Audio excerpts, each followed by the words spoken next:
Hello there. I'm Athena Grace. I know you're wondering, where's Maggie? She's out of town. She got her Pfizer vaccine and she's on a plane to Mexico, which is why I'm here, watching her cats and keeping her orchids dry. No, I'm not that type of friend to drink all her booze and leave her with nothing. Excuse me for a moment. Oh, please. Within 12 hours, she'll be sipping a martini delivered by several hot guys and forget about her damn cats. She told me what she's been writing. Victoria Place, a queer soap opera. I'll admit, it's quite funny. It has everything a soap opera should have. Hot men, cocktails, intrigue, hot men, a villain, danger, an instigator, and hot men. So I'll pick up where she left off. But before I do, I must remind you of the house rules. For the duration of the next episode, stay muted. Keep your cameras off and pay attention. There's a lot of cray-cray about to happen. Oh, and for those of you who need to catch up or a reminder about the last 2 episodes, previously on Victoria Place. Victoria Place is a fictional city in Florida, filled with colorful residents. Like many soap operas, we have a rivalry between 2 families, the modern-day Bachs and the power-hungry Fioris. We last saw Lori Bach and her brothers at the Torn Curtain for their weekly gathering. Sorry I'm late. I got caught up kissing my first date. On the lips. He made my lipstick smear. So 8th grade. Nice to see you too, Chase. Ritchie Bach is currently being pursued by Lori's assistant, Mark. I'm a resident, and I usually come here. This is my favorite seat. I like this view. I like to watch you make drinks, cut lemons. You're so good with a knife. Irma Fiori has been in the hospital for quite some time now. I don't like the way you talk to me, especially with that tone. Irma, please. We have several MRIs to do today. No. Her son Johnny is hosting a silent art auction at Victoria Place City Hall. Many locals want to bid on the Fiori family jewels. I don't know about sissy here, but I didn't come here to bully people around. I came to buy those pearls. And I don't know about him there, that baby dog, Jamie, but I also came to buy those pearls. But Johnny put an end to that when his mother demanded he take them down after she had a vision.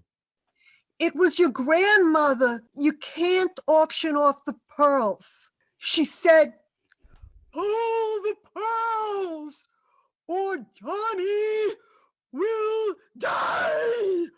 At the end of our last episode, Baby Doll set off a series of unfortunate events. Baby Doll cuts the balloons free. The toddler cries and begins to tantrum. The toddler hits at Hank and knocks the scotch out of Hank's hands. The scotch falls to the ground with a crash. Just as the scotch falls, the balloons reach the broken light bulb above them. And when the lights came back on, the pearls. My grandmother's pearls. They're gone. Holy shit.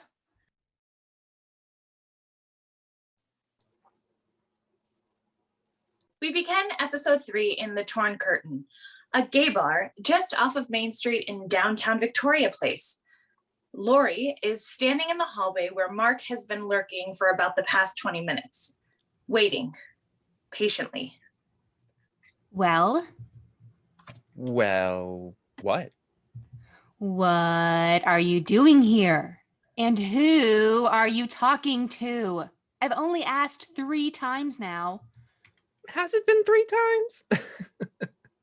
It's just That, well, I start to answer, and then I get distracted by hot men in these picture frames. Have you noticed how hot they are? I noticed how you avoid answering my questions. You've been like this ever since I handed my brother Ritchie over to you as a client. Mark, what's going on? Nothing's going on, Lori. I just came in to have a drink and get to know Ritchie a bit, socially. Why? This morning, he left the office in a tizzy, so I thought I'd stop by to check in on him. I'd offer him a full-body massage, but that wouldn't be appropriate. He doesn't like to share his finances with anyone, or anything personal for that matter. He's playing hard to get. Sounds about right. So see, I didn't give Ritchie the creeps. I didn't say you gave him the creeps, Mark. Are you Patrick? Did you tell Ritchie your name is Patrick? What? Of course not. Why would I do something like that? Maybe he heard Patrick when I said Mark. They do sound the same, but I certainly said Mark. Patrick. Do I even look like a Patrick? Honestly. When is your next meeting with him? I was about to schedule that when I had to use the men's room, but then I noticed the change in the hallway. What change? I was looking for a picture of you guys when you were younger. It used to be here in the hallway. Ritchie replaced it 5 years ago when my mother passed. I should know. I helped pick the hot men hanging up. And you made excellent choices. Do they come in wallet size? Why are you looking for my family photo? Well, you know, I'm all about attention to detail, and I have a photographic memory, so of course I would find it missing. Okay, fine. It brought me to tears the first time I saw it. It reminded me of the exact same photo my family took with us sitting in front of... We were standing? I meant standing. It was your mother, you, Ritchie. My whole family. Yes, with all of you standing in front of the Epcot Center. Your photographic memory sucks. We were all standing in front of this very building, Mark, after my mother purchased it for her ribbon cutting ceremony. Yes, that picture. I wonder where it went. It's in Ritchie's office. Mystery solved. Can I go to the bathroom now? Please.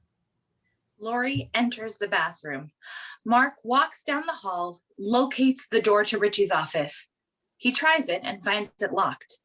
Mark sends a text message. I know where it is, period. I'll have it soon, period. Send. We then pan through the wall. Oh, like we're ghosts. We see inside of Ritchie's office and find the family photo sitting on Ritchie's desk.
We are now at Victoria Place City Hall, venue for Johnny Fiori's silent art auction.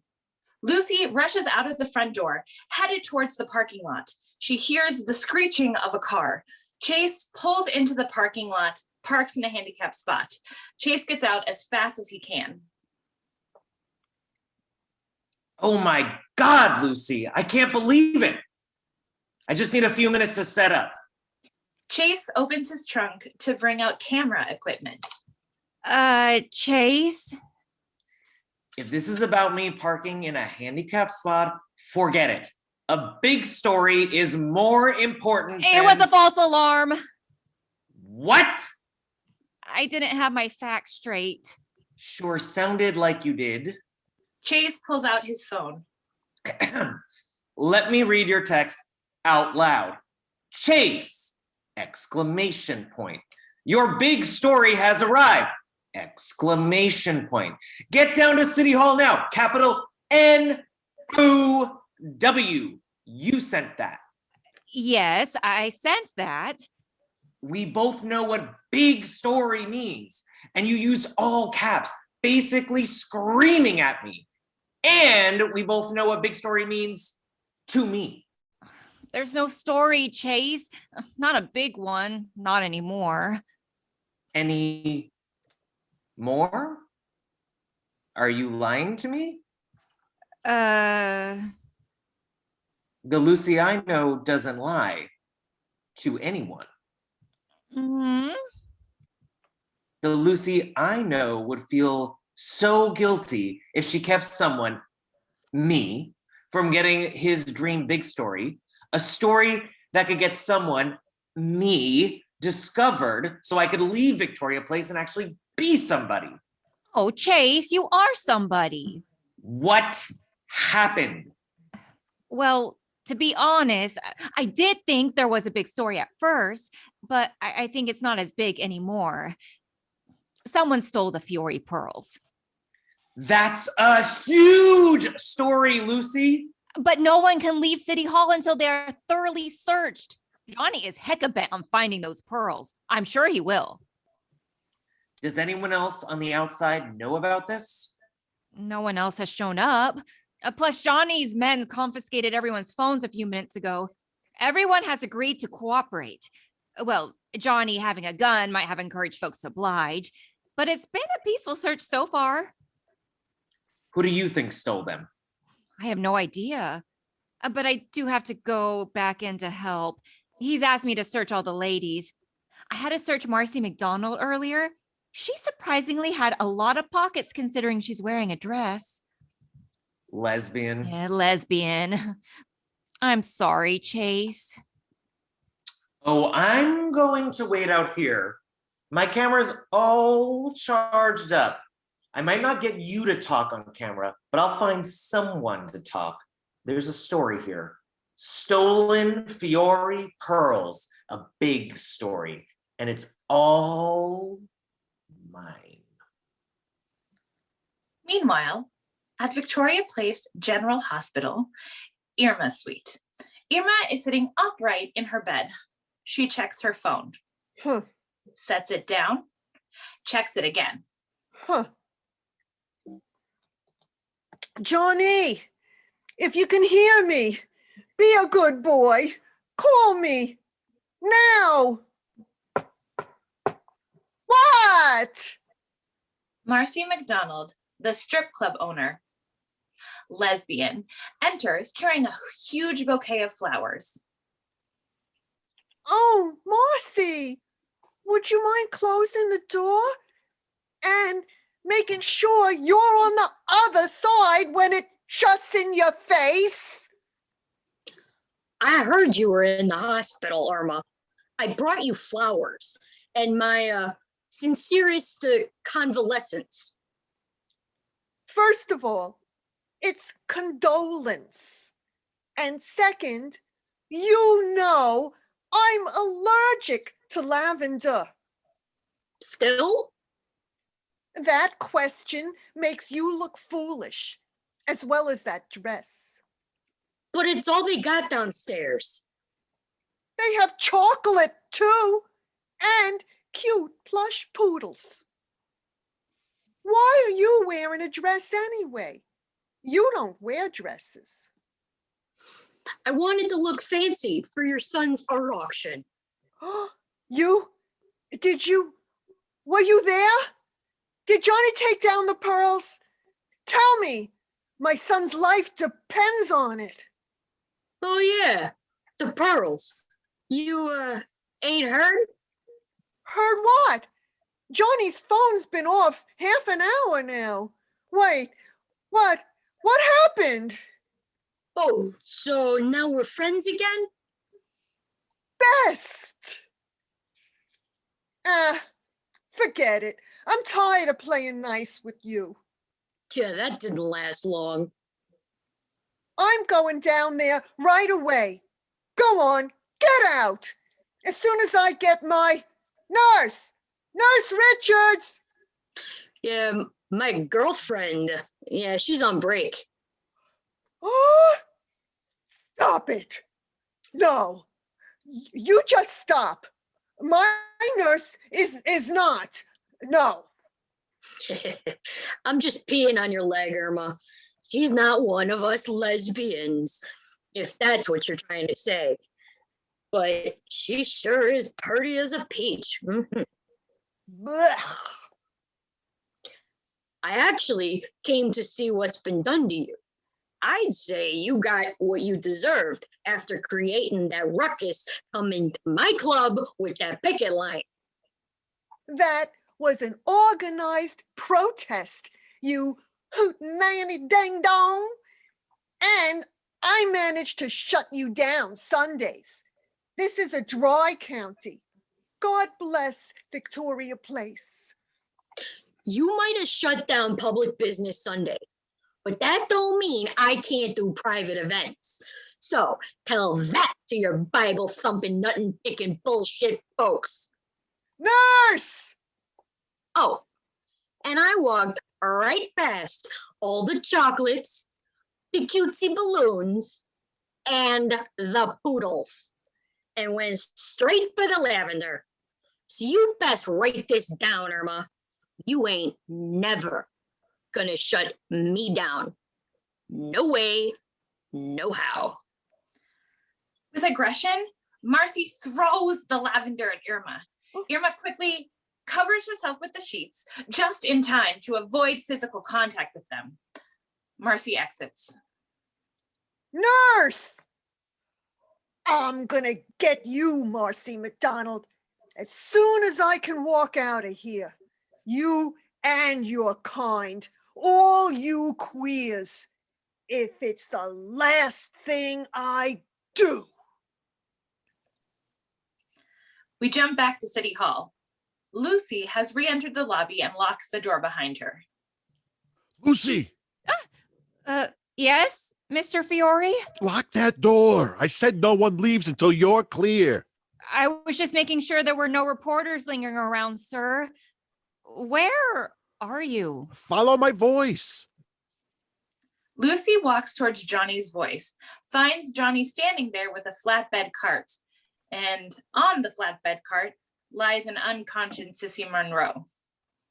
Mr. Fiori, you're pushing Sissy on a flatbed cart. He's too heavy to carry. She's too heavy. She, he, that, whatever you want to call it. She's too heavy to carry. I need you to push him to the flamingo room. We should carry her gently. I am not carrying another body. I about threw my back out carrying a body last week. Carrying a body last week? Yeah, it's my neighbor's son, Lucy. He fell asleep at my house on the couch. I had to carry. Don't question me. Here, take the reins. Don't need nosy McSnoopy Bounce. Don't need the salsa. Sir, Mr. Fiori, I think we should call an ambulance. She could have a concussion. After we search him, here's her purse. Mariposa. Mara, what? Her purse. It must be a Mariposa original. I've been studying fashion design. Sissy, can you hear me? Well, she must be conscious. Search her purse. Mariposa original. I couldn't search her purse. That's an invasion of privacy. Now. I suppose I could feel around on the outside. If there's pearls in there, I certainly would feel it. I wouldn't have to search it. Oh, look, there's a tag. It is a Mariposa. Carry through the Mariposa. Fashion butterfly wings, a Mariposa. Fly with fashion. With fashion. Johnny jerks the flatbed cart to make them stop. My head. Yes, Sissy, you hit your head on a pedestal, but I imagine your wig's off in the blow. My wig. Falls back unconscious. Down the hall, a couple guards rough-handle Blake and Kelsey into a room. I'll join you guys in a sec. Lucy, Sissy, the flamingo room. Find those pearls. Johnny leaves them behind as Lucy starts to wheel Sissy away. We are further down the hall in the alligator room. We're in Florida. Hello. Baby doll is listening at the door while Jamie looks at items that are on display for the auction. Seriously, these items belong in a garage sale. Who put bids on all this junk? It's all paper mache and cotton balls. No one can put bids on them anymore. Johnny put a stop to that when the pearls went up stolen. What are we supposed to do in here? What are we waiting for? I'm waiting for another cocktail. They can't keep us locked in. Baby doll opens the door and finds Lucy wheeling by with Sissy on the flatbed cart. What the? Oh, thank you, baby doll. Oh, you opening that door at that moment has given me the most amazing image branded on my brain for the rest of my life. I can die now, happy.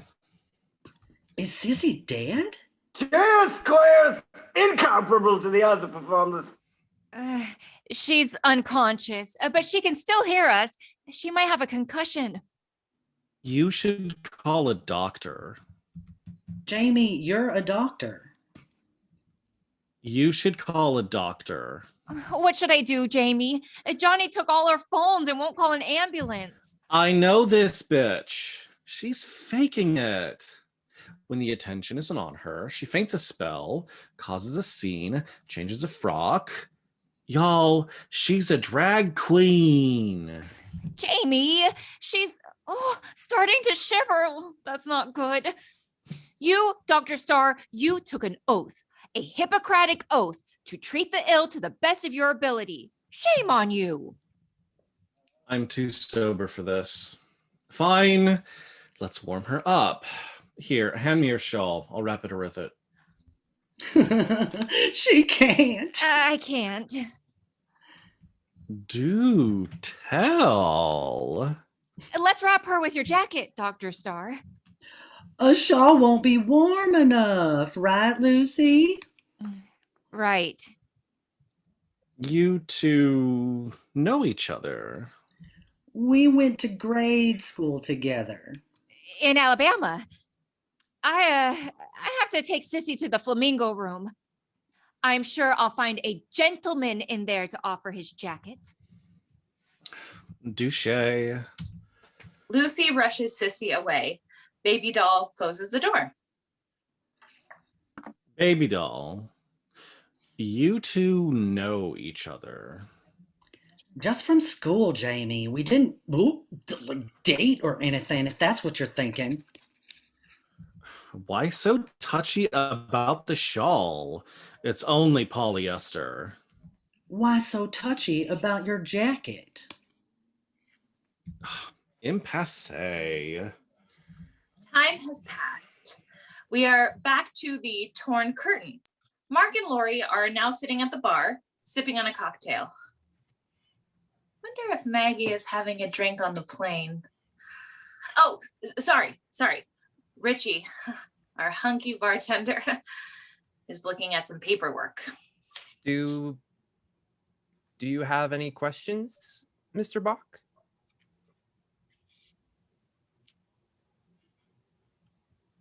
Not yet.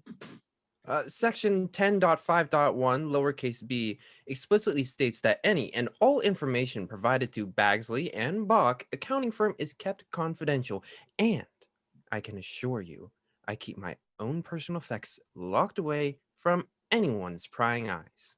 That's good to know. Mark. Ritchie looks up at Lori, then to Mark. Fine. I'll sign it. Yes! Lori? You're both acting a bit weird. Lori's phone buzzes. We just want to respect your comfort level, your consent. If it was me, I'd consent to you every time. No question. I feel so safe around you. Chase sent a text. He's not coming back. He's still at City Hall. Well, then you can pay his tab. Actually, his tab's been open all week. I'll pay it, Mr. Bach.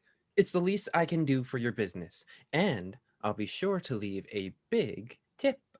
You don't need to do that. It would make me feel like I'm part of the family. Oh, Mark, that's so sweet of you. Well, fellas, I must be off. I have to grab some din-din. Ta-ta! Lori exits. Yeah, she's a mess. Oh, I was giggling because of this thought I had of what it would be like to be Lori's brother-in-law. She's like a sister to me. But that would only happen if you and I would get married. Actually, I'm single. good to know, because I was going to say you look like someone Chase would be into. He doesn't have a type. Let me know and I'll set you guys up. Ritchie takes a pen, walks to a part of the bar, starts to sign the papers. Wow, Mark tears up a little bit. We are in the Flamingo Room. Sheila, our local stripper, is pacing the room while Sissy is lying on the flatbed cart. Oh, shush, sissy. I'm trying to think. Balloons pop! Yeah, sissy, a balloon started this nightmare. And now I'm stuck here. I have to go to work soon. I haven't had time to rehearse. Wish there was a pole in here. Jamie arrives, escorted by a couple of handsome guards. May I dream about them tonight. Jamie! They put me on the island of the misfits. How long we gonna be in here? When someone coughs up the pearls, I suppose. You're loving this. A bit. I know it was Mercedes. She steals everything she can get her greasy hands on. I'm dancing tonight, Jamie. Of course you are.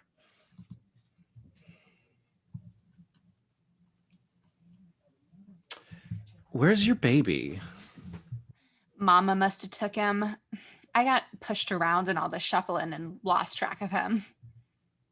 There's a rap on the window. Chase! Chase is standing there on the outside. He searches the window for a latch. We can't hear you, Chase. From outside. Let me in through the side door. From inside. I can't hear you. Stop whispering. Oh, Chase doesn't whisper. The windows are soundproof. Back to outside. Chase holds up his camera, starts to prepare it for a recording. Chase then uses gestures with Find a pen and paper, morons. Well, he didn't gesture, morons. We are now back inside. Sheila, give me your lipstick. Sheila hands over her lipstick. Jamie proceeds to write. Help us. We're in here. In big letters on the window. Chase bangs on the window in frustration. You're gonna break the window. Yes, Sheila, grab that bust and throw it at the window. What's a bust? I'm going to die in here. City Hall security room. It's City Hall, folks. Lots of rooms. Johnny and one of his men are looking at monitors, scanning recorded footage. Lucy enters with baby doll. I want my phone. I heard you. So, you're Earl's grandson. Baby doll Gibbons. Yeah, he's talked about you being colorful and all. Oh, a walking rainbow.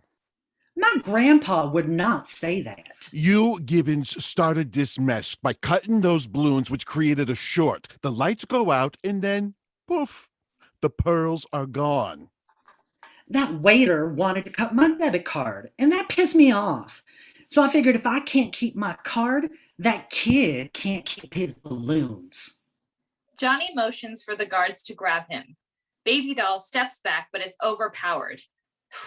Those guards are hot. Get your hands off me. And I can't see nothing in my cameras because these damn balloons are covering the view. Not my problem. I called your grandpa Gibbons to come get you. His phone's been disconnected. And your Meemaw, however you call her, said he didn't come home last night.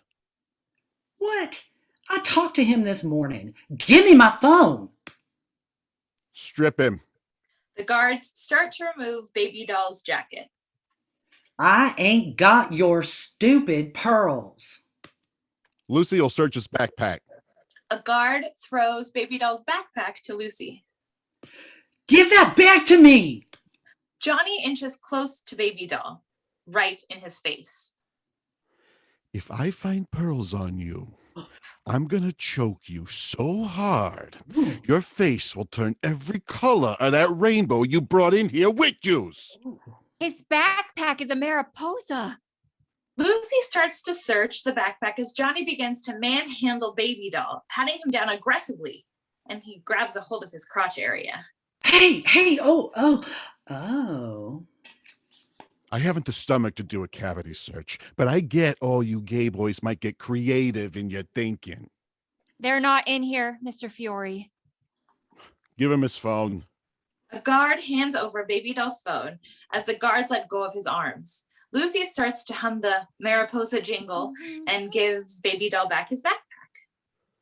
Now, go back to where you came from, Gibbons. You don't belong here. None of your kind do.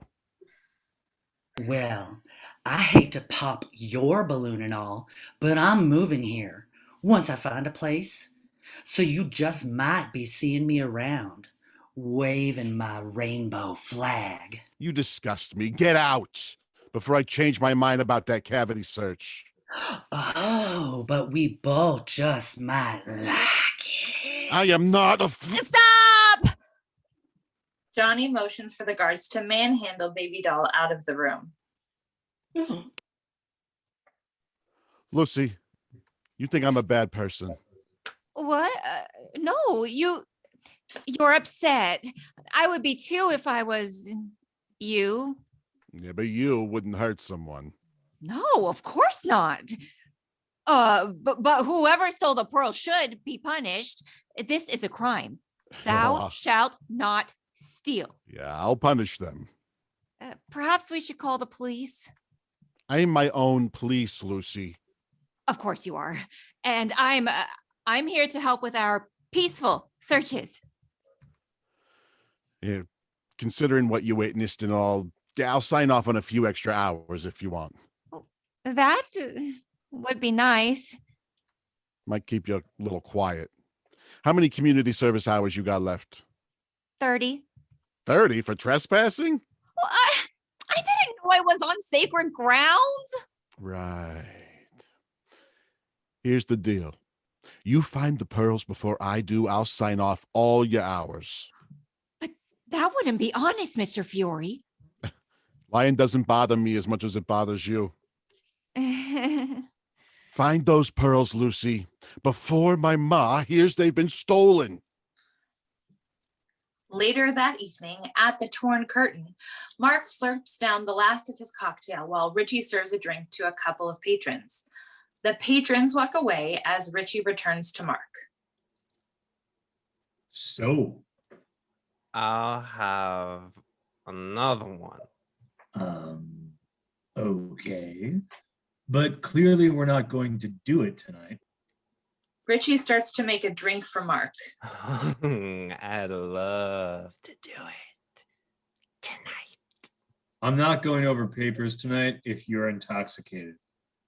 Ritchie hands a drink to Mark. Oh, right. Good thing I'm not driving. Whoa, this is so strong. If I didn't know you, I think you were trying to get me drunk so you could take advantage of me. I'd never do that. Ritchie turns away. As he does, Mark pours some of his drink into some other patron's empty glass near him. Hello, Richard. Marcee enters the scene and plops down next to Mark. Good evening, Marcee. If this seat's already taken, I might have to arm wrestle him for it. And win. Ritchie, usual, please. How you been?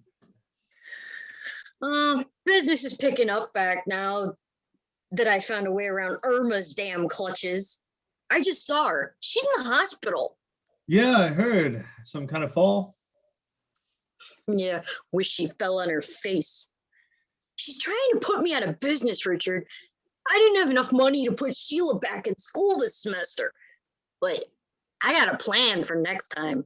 You own the strip club on the other side of the tracks. You got a sister? Yeah?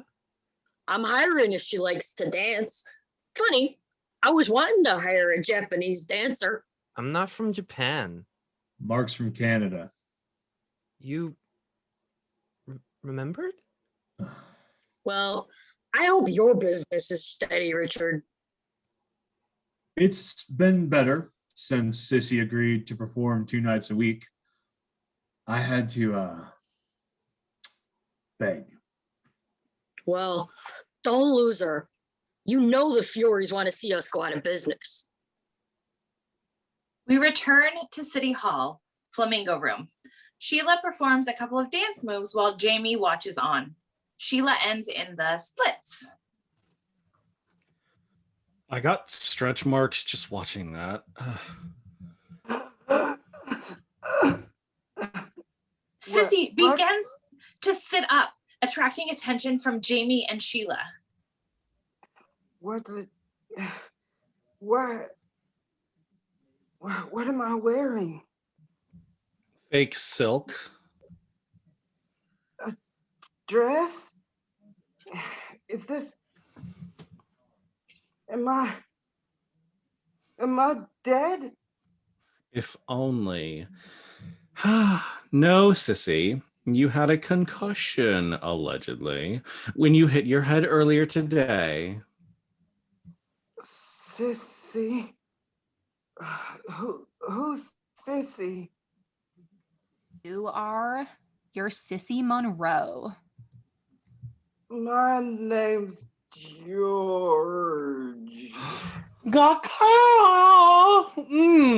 Amnesia. Flashback to the torn curtain. Mark stands up, wobbles, and inadvertently bumps into Marcee. Hey, watch it. Sorry, these drinks, they kind of hit you all at once when you stand up. Hey. Yeah, I'll hit you all at once if you bump me again. You okay, Mark? I'm just gonna call a Uber to come and get me. Sounds like a good idea. Ritchie, would you mind if I keep my briefcase in your office? Yeah, sure. Just lock it back up when you're done. Ritchie hands Mark his office keys. Mark takes his drink and briefcase and starts to walk away. You're gonna make yourself sick. Oh, I'm gonna finish it for the road. I don't waste alcohol. Mark wobbles towards the hallway, looks behind and makes sure they aren't watching him. The coast is clear. Mark quickly dumps the drink into a nearby trash can, sets down his empty glass, and rushes to the office. He unlocks it. Inside Ritchie's office, Mark enters and locks the door behind him and heads gaily forward toward the desk. Couldn't help myself. What a mess. Mark finds the Bach family photo he's been looking for and makes a phone call. I have it. In my hands. Oh, Mark, your Asian persuasion is so becoming. You've made me one happy lady. Inside that frame is the key to me getting rid of that Bach family once and for all. What's inside it? I just told you, a key. Bring it to me tonight. To be continued.